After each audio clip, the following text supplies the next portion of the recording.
আজ কিন্তু আপনার মুখ থেকে একটা ভূতের গল্প শুনতে চাই ঠাকুরমশাই, দয়া করে কিন্তু না করবেন না। তারানাথকে কথাটা বলল কিশোরী। আমি আর কিশোরী এখন এসেছি মঠ লেনে, তারানাথের বাড়িতে।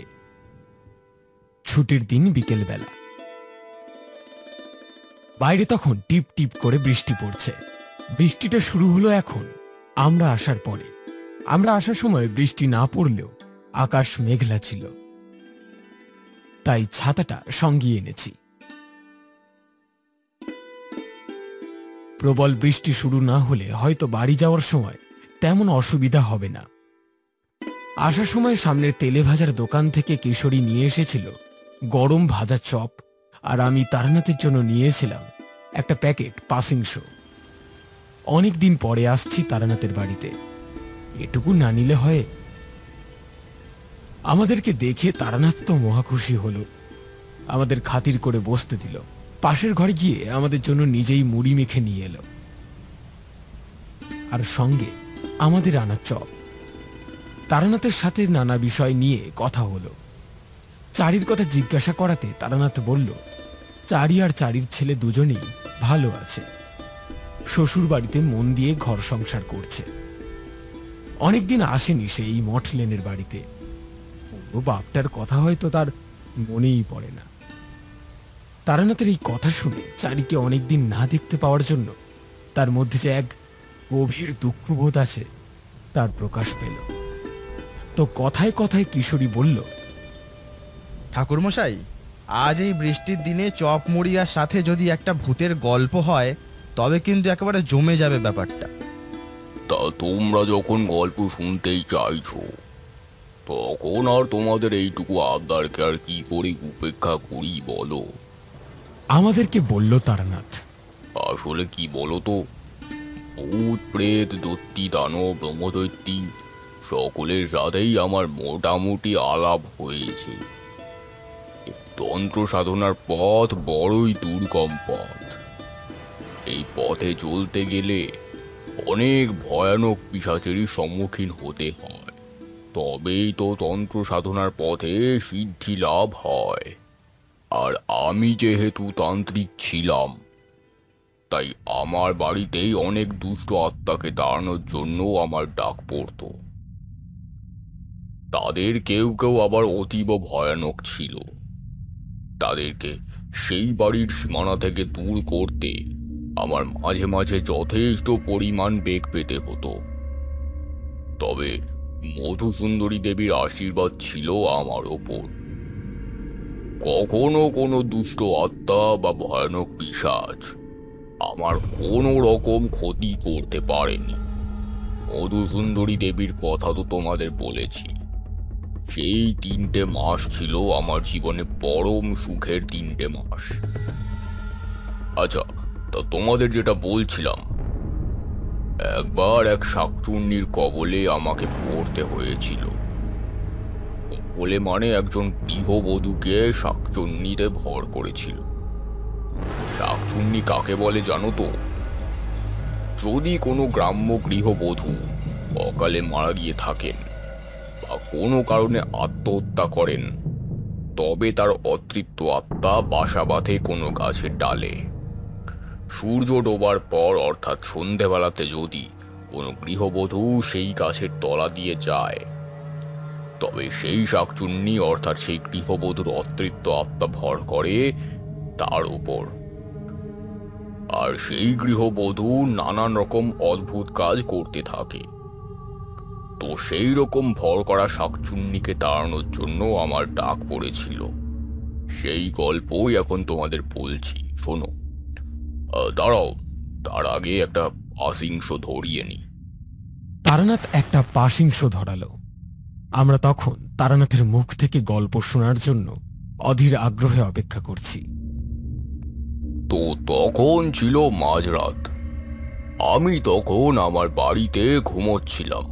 পাসিংশোতে একটু টান দিয়ে কথাটা বলল তারানাথ। হঠাৎ করে আমার ঘরের দরজাতে ধাক্কা দিয়ে কেউ আমাকে ডাকছে বলে মনে হলো। ঠাকুরমশাই, একটিবারের জন্য দরজাটা খুলুন ঠাকুরমশাই, বড় বিপদে পড়ে আপনার কাছে এসেছি। বুঝলাম কেউ হয়তো কোনো বিপদে পড়ে আমার কাছ থেকে সাহায্য চাইতে এসেছে। রাত বিরেতে এমন অভিজ্ঞতা আমার মাঝে মাঝেই হয়েছে, তাই আর দেরি না করে উঠে গিয়ে দরজাটা খুলে দিলাম। দরজা খুলতেই 2-3 জন যুবক এক প্রকার হন্তদন্ত হয়েই আমার ঘরে ঢুকলো। তাদের মুখের ভাব দেখেই আমি বুঝতে পারলাম যে তারা যথেষ্ট ভয় পেয়ে আছে। ঠাকুরমশাই, ঠাকুরমশাই, আমি বিমল, আর ও সুশীল, আমরা পাশের গ্রামেতেই থাকি। সেই যুবকদের মধ্যে একজন হাত জোড় করে আমাকে বলল কথাটা।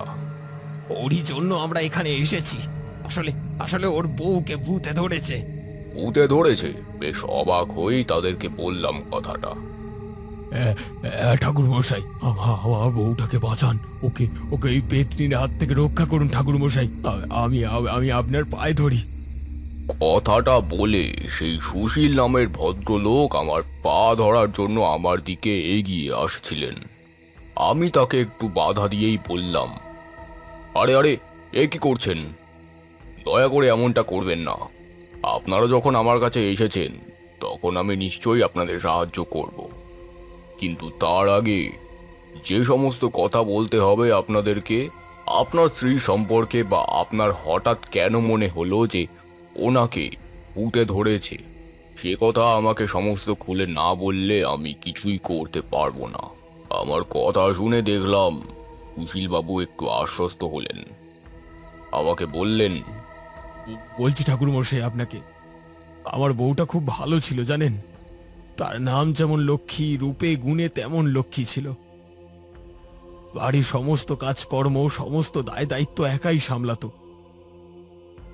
কোনো দিনও কারোর সাথে ঝগড়া করতো না। কিন্তু হঠাৎ করেই অনেকদিন আগে থেকে ওর স্বভাবে কেমন যেন পরিবর্তন হতে লাগলো। মানে হঠাৎ করে স্বাভাবিকের তুলনায় একটু কম খেতে শুরু করেছিল, বা তেমন কারোর সাথে কথাবার্তা বলতো না। আমরা অতটা গা করিনি, ভেবেছিলাম কোনো কারণে শরীরটা খারাপ হয়ে থাকবে, বা তার মনটা হয়তো বিশেষ ভালো নেই। সেই কারণেই হয়তো তার আচরণে এরকম অস্বাভাবিক ভাব লক্ষ্য করা যাচ্ছে। কিন্তু আজ আমি যা দেখলাম তা ভাবতে গিয়েও আমার এখনো গায়ে কাঁটা দিয়ে উঠছে। কথাটা বলতে গিয়েই হঠাৎ করে দেখলাম যে সুশীল বাবুর চোখ দুটো বড় বড় হয়ে উঠল। তিনি যে যথেষ্ট ভীত সেটা স্পষ্টই বুঝতে পারলাম। আজ মাঝরাতের দিকে হঠাৎ ঘুমটা ভাঙতে দেখি আমার পাশে লক্ষ্মী শুয়ে নেই।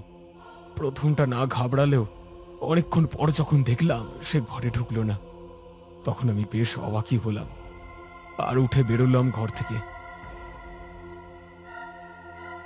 মনে মনে ভাবলাম এত রাত্রে কোথায় যেতে পারে ও। পাশের ঘর থেকে ডাকলাম আমার মাকে। আমার মা বিধবা, বাবা মারা গেছেন প্রায় 5 বছর হয়ে গেছে। তা আমি আর আমার মা তন্ন তন্ন করে সারা বাড়ি খুঁজেও কোথাও খুঁজে পেলাম না লক্ষ্মীকে। আশ্চর্য হয়ে আমরা ভাবলাম যে এত রাত্রে কোথায় যেতে পারে লক্ষ্মী। বাধ্য হয়েই আমাদের গ্রামের আশেপাশের লোকজনদের ডাকতেই হলো। যদিও এত রাতে গ্রামের লোকজনদের বিরক্ত করতে আমার একটু লজ্জা বোধ হচ্ছিল,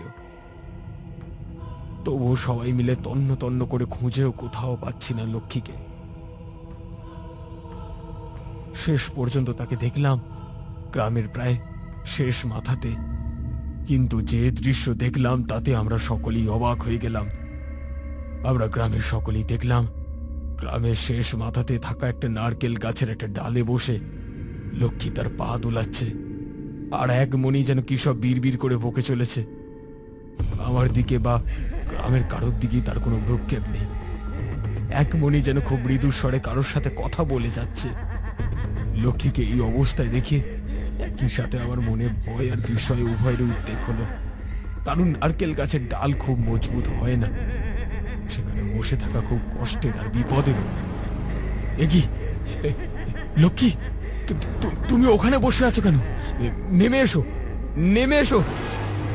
অবাক হয়ে গাছের ডালে বসে থাকা লক্ষ্মীকে বললাম কথাটা, কিন্তু আমার কথা শুনে লক্ষ্মী যা করলো সেটা আমাদের মোটেই প্রত্যাশিত ছিল না। সে প্রায় এক প্রকার চিৎকার করেই আমাকে বলল, কে লক্ষ্মী? আমি লক্ষ্মী নই, লক্ষ্মী নই আমি। আমি চাপা, চাপা আমি। শুনেছিস তোরা? এবার তোরা যা, দূর তোরা আমার সামনে থেকে। বলেই লক্ষ্মী কটমট করে তাকালো আমার দিকে। তার ওই তাকানোতে এক অদ্ভুত রকমের বিভৎসতা আছে, আর ওই দু চোখ দিয়ে যেন আগুন ঠিকরে বেরোচ্ছে। তার ওই ব্যবহারে আমরা যে শুধুমাত্র ভয় পেয়ে গিয়েছিলাম তাই নয়, রীতিমতন অবাক হয়েছিলাম। কারণ লক্ষ্মী ছিল শান্তশিষ্ট একজন মেয়ে। চিৎকার করে কথা বলা তো দূরে থাক, কখনো তার মুখ থেকে একটু কটু কথাও শোনা যায়নি। আর সেই লক্ষ্মীর কিনা এরকম ভয়ানক মূর্তি, স্বামীকে গ্রামের গুরুজনদের সে তুই তোকারি করে কথা বলছে। আমরা স্পষ্টই বুঝতে পারলাম লক্ষ্মীকে কোনো ভূত বা পেত নিতে ধরেছে। তাই আমরা হন্তদন্ত হয়ে ছুটে এলাম আপনার কাছে। এখন আপনি আপনি আমাদেরকে এই সংকট থেকে উদ্ধার করুন ঠাকুর মশাই। আচ্ছা সুশীল বাবু, আপনার স্ত্রী যে চাপা নামে মেয়েটির কথা বলছিল, সে কে? মানে সে কি আপনাদের পরিচিত কেউ? সুশীল বাবুর মুখ থেকে সমস্ত কথা শুনে আমি জিজ্ঞাসা করলাম তাকে। হ্যাঁ, চাপা তো আমাদের গ্রামেতেই থাকতো, মদনের বউ ছিল। বলে উঠলেন বিমল বাবু। মদন মদন একটা তস্য মাতাল ছিল, সারাদিন মদ খেয়ে থাকতো। রাতে বাড়ি ফিরে মদের নেশায় বউকে মারধর করে। শেষে একসময় তার বউ চাপা আর থাকতে না পেরে গলায় দড়ি দিয়ে আত্মহত্যা করে। এই তো কয়েকদিন আগেই হবে। বিমল বাবুর মুখ থেকে কথাটা শুনেই গোটা ব্যাপারটা বুঝতে পারলাম। তবুও পুরোপুরিভাবে নিশ্চিত হওয়ার জন্য আমি সুশীল বাবুকে জিজ্ঞাসা করলাম, আচ্ছা সুশীল বাবু, আপনার স্ত্রী কি কখনো সূর্যাস্তের পর বা সন্ধ্যা নামার পর বাড়ির বাইরে যেতেন? হ্যাঁ, ও তো মাঝে মাঝেই সন্ধ্যাবেলার দিকে গ্রামের পুকুর থেকে জল আনতে যেত। আমার কথা শুনে বলে উঠলেন সুশীল বাবু, বুঝেছি, আপনার স্ত্রীকে শাকচুন্নিতে ধরেছে, আর তিনি হলেন চাপা দেবীর অতৃপ্ত আত্মা। তার বাস ছিল গ্রামেরই কোনো গাছের ডালে।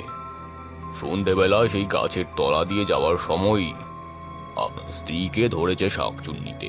সুশীল বাবুকে বললাম এই কথাটা, তবে চিন্তার কোনো কারণ নেই, আপনারা একটু অপেক্ষা করুন, আমি যাচ্ছি আপনাদের সাথে। কথাটা বলে আমি ঘর থেকে আমার ঝোলাটা নিয়ে বেরিয়ে পড়লাম বিমল বাবুদের সাথে। ঝোলাতে ভূত তাড়ানোর নানা উপকরণ ছিল। সেখানে গিয়ে দেখি তখন সেখানে অনেক লোকজন জমা হয়েছে। আশেপাশের গ্রাম থেকেও হয়তো কিছু লোকজন এসে জমা হয়েছে সেখানে। নারকেল গাছের ওপর একজন যুবতী মহিলা বসে পা দোলাচ্ছে আর বিড়বিড় করে কিছু বলছে।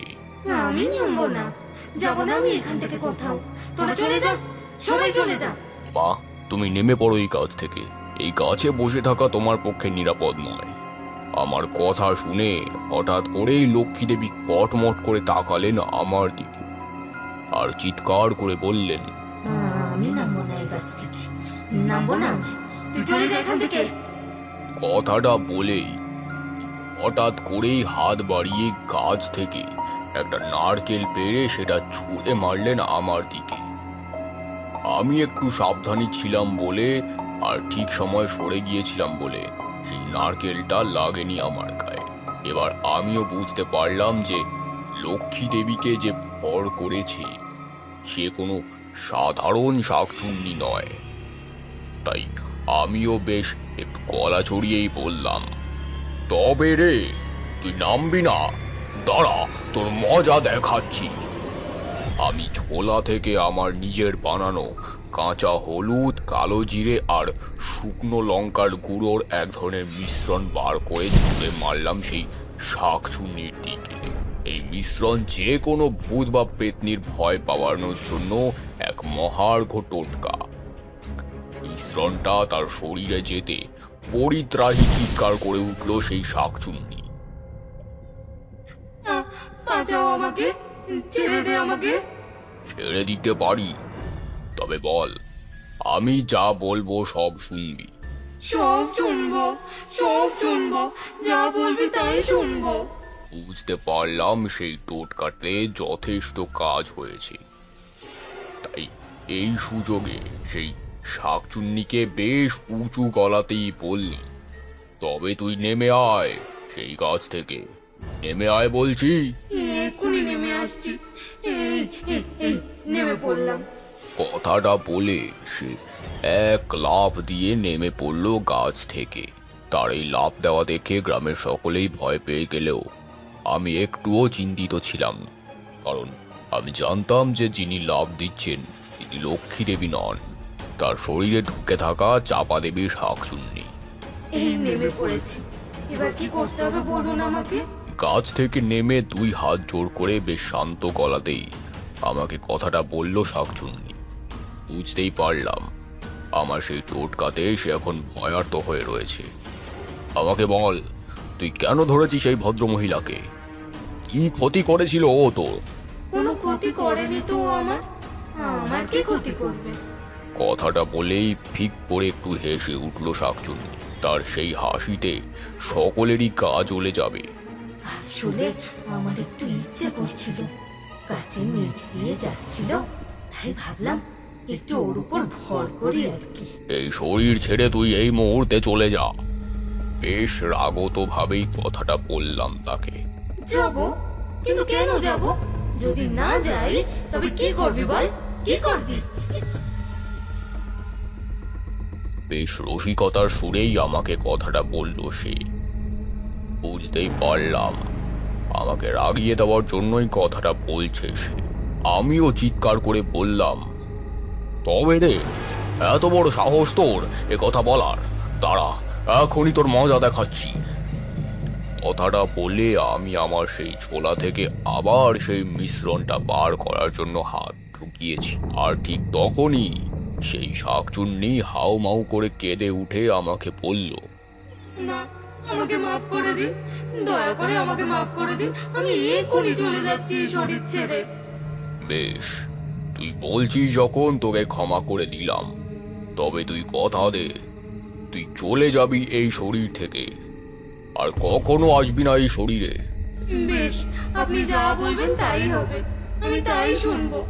আমি আর কোনোদিনও ঢুকবো না ওর শরীরে, শুধু আমাকে আজকের মতন দয়া করে ছেড়ে দিন। কিভাবে বুঝবো যে তুই চলে গেছিস? ওই ওই গাছের যে ডালটায় আমি বসেছিলাম, সেটা আমি চলে গেলেই ভেঙে পড়বে। নারকেল গাছটার দিকে ইশারা করে কথাটা বলল সেই শাকচুন্নি। তারপর হঠাৎ করে আমাদের সকলের চোখের সামনে এক অদ্ভুত ঘটনা ঘটে গেল।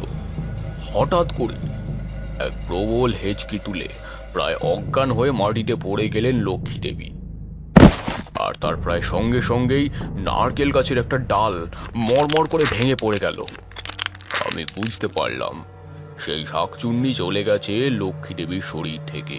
তাকে অজ্ঞান হয়ে পড়ে যেতে দেখে ছুটে এলেন সুশীল বাবু, একজন মাঝবয়সী মহিলা, বোধহয় সুশীল বাবুর মা হবেন, আর গ্রামের 2-1 ভদ্রলোক। আমি তখন সুশীল বাবুকে বললাম, আপনাদের আর কোনো চিন্তা নেই, উনি এখন পুরোপুরি সুস্থ হয়ে গেছেন, একটু জ্ঞান হারিয়ে ফেলেছেন, একটু পরেই জ্ঞান ফিরে আসবে, আপনারা ওকে এখন বাড়ি নিয়ে যান। আমার কথা শুনে সকলে ধরাধরি করে বাড়ি নিয়ে গেলেন লক্ষ্মী দেবীকে। কথাটা বলে তারানাথ চুপ করল। বুঝলাম তার গল্প এখানেই শেষ হয়ে গেছে। বৃষ্টিটা এখন একটু ধরেছে, এখন আমাদের না উঠলেই নয়।